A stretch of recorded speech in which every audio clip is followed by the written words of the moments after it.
오늘 12월 임시국회 첫 본회의가 열립니다.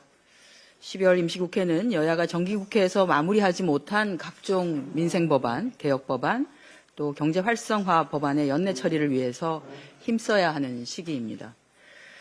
지금 국민의힘이 막무가내식 볼모로 잡은 법안 대부분은 여야의 공방과는 무관한 민생법안들이고 대부분 상임위에서 합의 처리된 법안들입니다. 이러한 수십 건의 민생법안이 국민의힘의 생태 주장과 무슨 관련이 있는지 국민들은 도무지 납득하지 못합니다.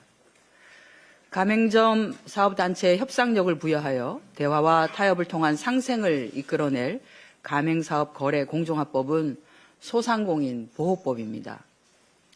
전기통신금융사기 피해 방지 및 피해금 환급 특별법은 보이스피싱 등 전기통신 금융사기를 막기 위한 법입니다.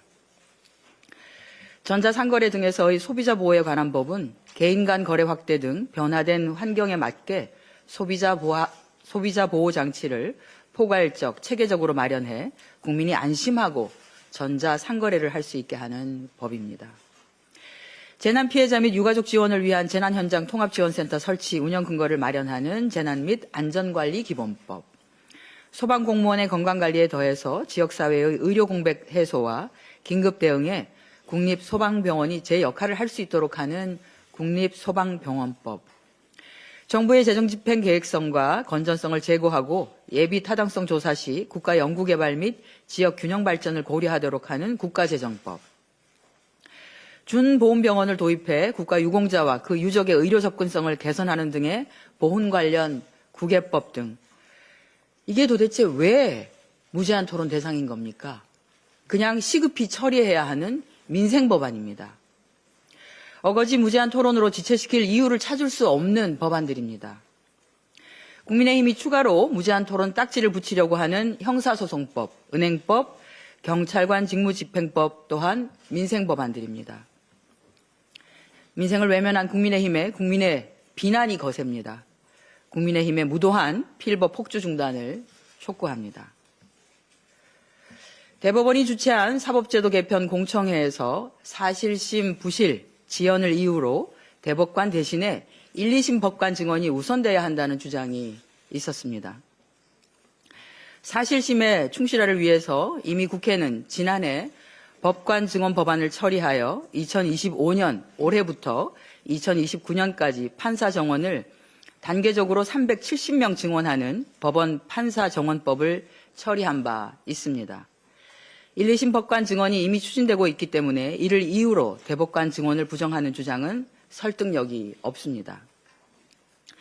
오히려 과거의 수십 년의 통계를 보면 일반 법관은 꾸준히 늘어난 반면 대법관의 수는 사실상 제자리 걸음이었습니다.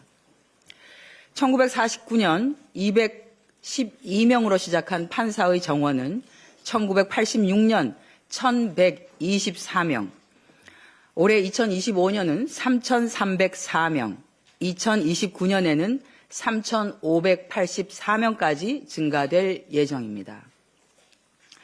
1986년 이후에 무려 2,460명의 판사가 증원됐습니다.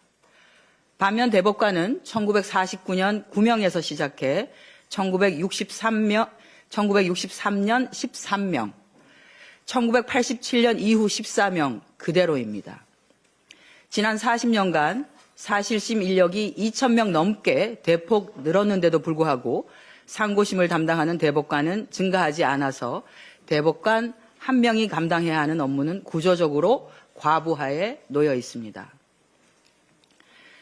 현재 대법관은 1인당 약 4,500건에 달하는 사건을 처리해야 할 정도로 업무가 과중되고 있습니다. 이는 심층적인 수기를 어렵게 만들고 결국 심리부실화로 종결됩니다. 대부분의 상고심이 이유조차 기재되지 않은 채 심리불속행으로 기각됨으로써 국민들은 자신의 재판 결과에 대해 납득할 만한 설명을 들을 기회조차 없습니다. 1, 2심의 인력을 더 증원해 속도가 붙더라도 상고심이 지금과 같은 모습이라면 상고심 제도에 대한 국민의 신뢰가 심각하게 저하될 것입니다. 대법원을 향한 국민의 신뢰를 위해서라도 대법관의 숫자는 적절히 증원되어야 합니다. 민주당은 국민을 위해 사법개혁을 흔들림 없이 추진해 나가겠습니다. 이상입니다.